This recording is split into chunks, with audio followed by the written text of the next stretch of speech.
I remember the first time that I made final stage. I was excited as Johnny Depp when he won his trial against Amber Heard. I prepared thoroughly. In the words of my deceased grandmother, those who clean on the daily don't have to rise up on a Saturday morning, meaning if you stay ready, you don't have to get ready. My competitor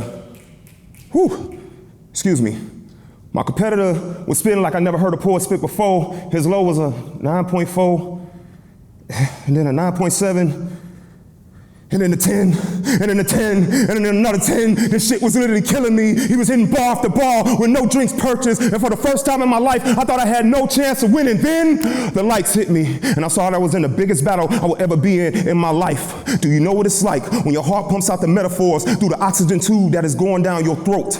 Have your pectoral muscle stage presence all of a sudden become uptight? Do you know what it's like when they put a metal microphone stand implanted into your chest, making you the new Black Tony Stark? And while you think in your eye, man, you know that Thanos is one snap away from cutting your arc reactor off. Have you ever had a surgeon use a microphone as his weapon, and you just hope that during your performance that the sound check from the engineer isn't faulty, because on this stage here, a dead mic means a dead poet. November 4th, 2010. I made final stage with 5 random judges who thought I was just a poet with a lucky streak until I hit a 10, 10, 10, 10, and a 9.5, thus negating the perfect performance. And I was pissed until I realized I flinched when the catheter was pulled out my dick, and I was named the runner-up of the cardiac slam. Damn, I did all this work for second place, and I was mad until I realized that grand prize was a date with Jesus. This became the hardest piece that I never wrote. More so, it became the only time I ever trusted another man's pen to write for me. But I was cool with having ghostwriters when you consider many in my position became spirits, even though me and the dead have had a long-standing relationship. See, true story, I'm the son of a mortician. I grew up seeing the coffin as the most comfortable bed, and graveyards to me was the most best place on fucking earth. You see, I was always meeting different people.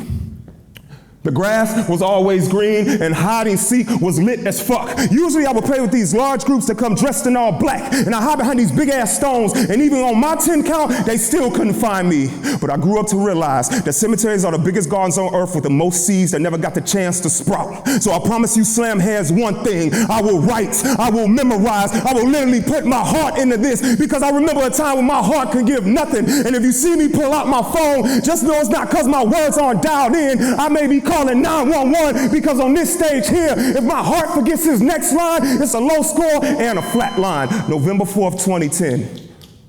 I made final stage, and it's the only time I've ever been happy with receiving second place.